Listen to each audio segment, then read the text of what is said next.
Hello friends, नमस्कार। कैसे हैं आप सब? मैं उम्मीद करती हूँ आप सब बहुत अच्छे हैं और अपनी सेहत का पूरा ध्यान रख रहे हैं। ओजस हेल्थ केयर में मैं हूँ डॉक्टर सोनल। मैं एक स्त्री रोग विशेषज्ञ हूँ और मेरी कोशिश होती है कुछ ऐसे छोटे और सिंपल हेल्थ टिप्स आपके साथ शेयर कर सकूँ जिससे आप अपनी हेल्थ का बेहतर ध्यान रख सकें, क्योंकि जान है तो जहान है। और आज हम बात करने वाले हैं मेनोपॉज के बारे में।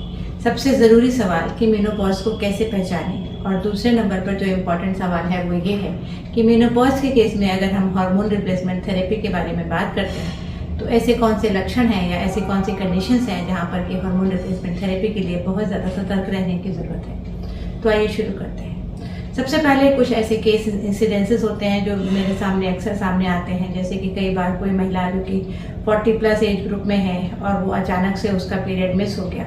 कई बार ये दिमाग में होता है कि इस टाइम में पीरियड से रेगुलर होते हैं, तो उन्होंने कोई इस बात को तवज्जो नहीं दिया, अपने डॉक्टर को कंसल्ट नहीं किया, और अचानक से 2 या 3 महीने बाद जब उन्हें कोई लक्षण दिखाई दिए तो उन्होंने यूरिन टेस्ट किया तो वो टेस्ट में पॉजिटिव प्रेगनेंसी आ गई, और जब वो दिखाने आती हैं तब तक 3 या 4 महीने की प्रेगनेंसी ऑलरेडी हो चुकी होती है, जो कि सफाई के लिए या डीएनसी के लिए भी डिलेड होती है। तो ऐसे केसेस में कई बार बहुत ज़्यादा परेशानियों का सामना करना पड़ता है। वहीं पर कुछ महिलाएं जो कि पीरियड से एकदम रेगुलर होती रहती हैं, लेकिन फिर भी उसके साथ उन्हें कुछ मेनोपॉज से रिलेटेड लक्षण हो सकते हैं, जैसे कि हॉट फ्लैशेस हो सकते हैं, इरिटेबिलिटी हो सकती है, मूड स्विंग्स हो सकते हैं, वेजाइनल ड्राइनेस की प्रॉब्लम हो सकती है, स्किन चेंजेस या हेयर चेंजेस की प्रॉब्लम हो सकती है। तो मेनोपॉज का जो प्रॉब्लम होती है वो मेनोपॉज एक्चुअली में शुरू होने से कुछ दिन पहले से शुरू हो जाती है। कई बार जो पीरियड्स का जो स्टॉपेज होता है वो सडन होता है। कई बार उसकी वजह से कुछ कन्फ्यूजन्स की भी शिकायत हो सकती है, जैसे कि अभी इस केस में देखा गया कि महिला को प्रेगनेंसी थी और वो उसको मेनोपॉज से कंफ्यूज कर रही थी। तो इस तरीके के कुछ लक्षण होते हैं जो कि हमें पता होने चाहिए, जो मेनोपॉज को इंडिकेट करते हैं। तो मेनोपॉज में जो सबसे ज़्यादा कॉमन या जो मेनोपॉज एक्चुअल में होता है वो होता है कि अगर किसी महिला को लगातार 1 साल के लिए पीरियड्स नहीं आ रहे हैं, उसके बाद उसको मेनोपॉज कहा जाता है। कभी कभी कुछ महिलाओं को पीरियड्स थोड़ा जल्दी आते हैं इस बीच में, या कभी कभी अचानक से बंद हो जाते हैं, या कभी कभी 2, 3, 4 महीने पीरियड ना आने के बाद अचानक से एक बार पीरियड आ जाता है और उसके बाद फिर से पीरियड बंद हो जाता है। तो इस तरीके की प्रेजेंटेशन मेनोपॉज में कॉमन होती है। इसके अलावा मेनोपॉज में, जैसा कि मैंने बताया, हॉट फ्लशेस की शिकायत होती है। हॉट फ्लशेस में महिला को सडनली बहुत तेजी से गर्मी लगती है और उसके बाद एकदम से पसीना आता है। तो कई बार ये जो प्रॉब्लम है ये बहुत ज़्यादा डिस्कम्फर्ट वाली हो सकती है, परेशानी वाली हो सकती है।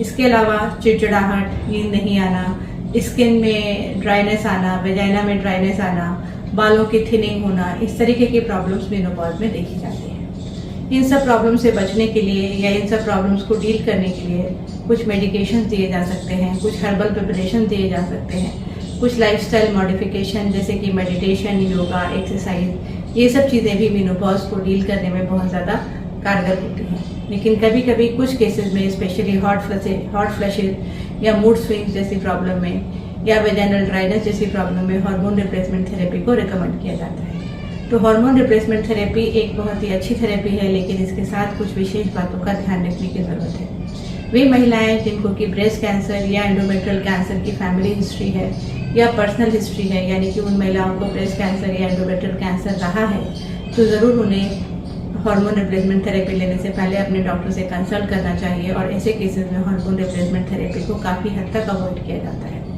इसके अलावा कुछ महिलाओं को अगर डीप वेन थ्रोम्बोसिस या कोई हार्ट डिजीज़ है, हाई ब्लड प्रेशर है या ऐसी कोई शिकायतें हैं, तो ऐसे केसेस में भी हार्मोन रिप्लेसमेंट थेरेपी को बहुत ही सेलेक्टिवली चूज़ किया जाता है, बहुत ही केयरफुली चूज़ किया जाता है। वे महिलाएं जिनको कि कुछ दवाइयों से एलर्जी है, जो हार्मोन रिप्लेसमेंट में दवाइयाँ दी जाती हैं उनसे एलर्जी की अगर शिकायत होती है, तो उन केसेस में भी हार्मोन रिप्लेसमेंट थेरेपी को नहीं दिया जाता है। हार्मोन रिप्लेसमेंट थेरेपी को बहुत लंबे समय तक बिना सुपरविजन के नहीं चलाया जाना चाहिए। हार्मोन रिप्लेसमेंट थेरेपी लेने के साथ हर महिला को हर 6 महीने में या साल में एक बार जरूर अपने डॉक्टर को कंसल्ट करना चाहिए।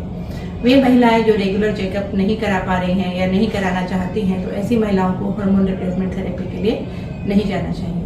जागरूक रहिए, स्वस्थ रहिए और अपने मेनोपॉज को अच्छी तरीके से एंजॉय कीजिए। धन्यवाद।